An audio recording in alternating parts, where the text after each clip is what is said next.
भारतीय उद्योग व्यापार मंडल, जो देश के उद्यमी और व्यापारियों का शीर्ष संगठन है, सबसे प्राचीन भी संगठन है, जिससे करोड़ों व्यापारी और उद्यमी जुड़े हैं।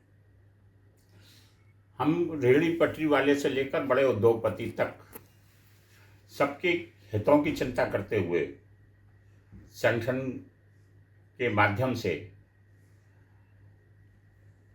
सरकार के आर्थिक ढांचे को, सरकार की वितरण व्यवस्था को कैसे सुगम बनाया जाए, कैसे मजबूत बनाया जाए, साथ में जो कुछ कानूनी अड़चनें व्यापार करने में, उद्योग चलाने में, रोजगार करने में उद्यमी और व्यापारियों को आती है, उनको कैसे दूर किया जाए, संवाद और समाधान के माध्यम से उसका प्रयास करते हैं।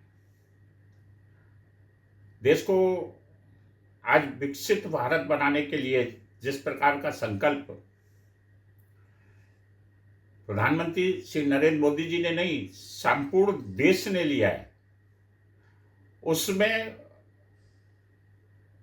और स्वावलंबी और आत्मनिर्भर भारत बनाने में सबसे बड़ा योगदान व्यापारी समाज का, उद्यमी समाज का, एमएसएमई के कार्य करने वालों का, छोटे बड़े व्यवसायियों का, दुकानदारों का, रेहड़ी पटरी वालों का होने वाला है। उन सबको बूस्टर कैसे मिले, उन सबको आगे बढ़ने की प्रेरणा कैसे मिले, उन सबको आगे बढ़ने की दिशा कैसे मिले, हम उस दिशा में भी काम करते हैं। महिलाओं का, युवाओं का योगदान इस विकसित भारत में किस प्रकार से हो, उनको रोजगार के अवसर कैसे मुहैया कराए जाए, और रोजगार के अवसर मुहैया कराने में जो कठिनाइयाँ आती हैं उनको दूर करने के लिए कैसे हम उसमें सहायक बने अपने संगठन के माध्यम से, उसके लिए भी लगातार हम प्रयास कर रहे हैं।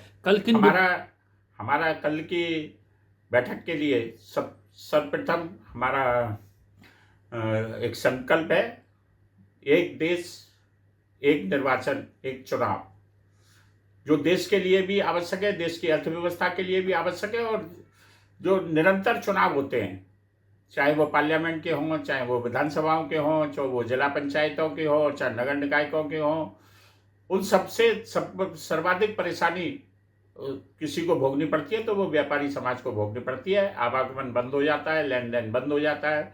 हमारी जो मंडी समितियाँ हैं, जहाँ गल्ले का व्यापार होता है, सब्जियों का व्यापार होता है, फल का व्यापार होता है, उन कई महीने तक उन मंडियों को बंद कर दिया जाता है मतगणना के नाम पर। उसी प्रकार से लेन देन के सारे साधन बंद हो जाते हैं, व्यापार में की गति धीमी हो जाती है। साथ में हम समान नागरिक संहिता का पूर्ण समर्थन करते हैं। समान नागरिक संहिता देश का मौलिक अधिकार है, प्रत्येक नागरिक का मौलिक अधिकार है। हम जो एक सरकार ने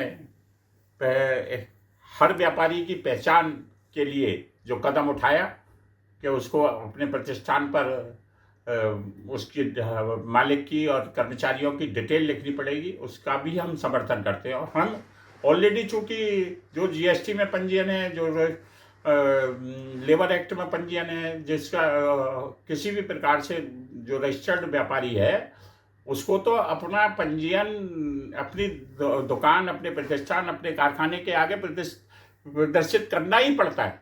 तो इससे बचने का कोई सवाल नहीं उठता। और जो इसका विरोध करते हैं, मैं उनसे पूछना चाहता हूं कि व्यापार में और उद्योग में तो विश्वसनीयता काम आती है, गुडविल काम आती है।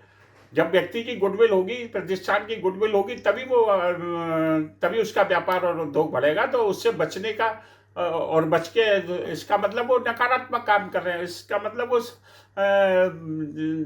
जनता के प्रति उत्तरदायित्व रवैया ना अपना कर वो गलत रवैया अपना रहे, तो हम इसका पूर्ण रूप से विरोध करते हैं।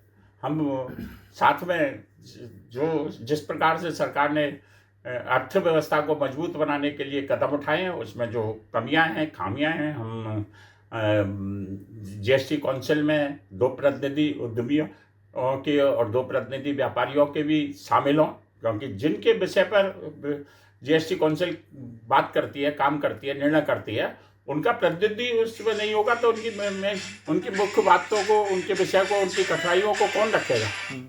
इसी प्रकार से जो व्यापार में हम चाहते हैं कि व्यापारी को सुगमता से ऋण मिले।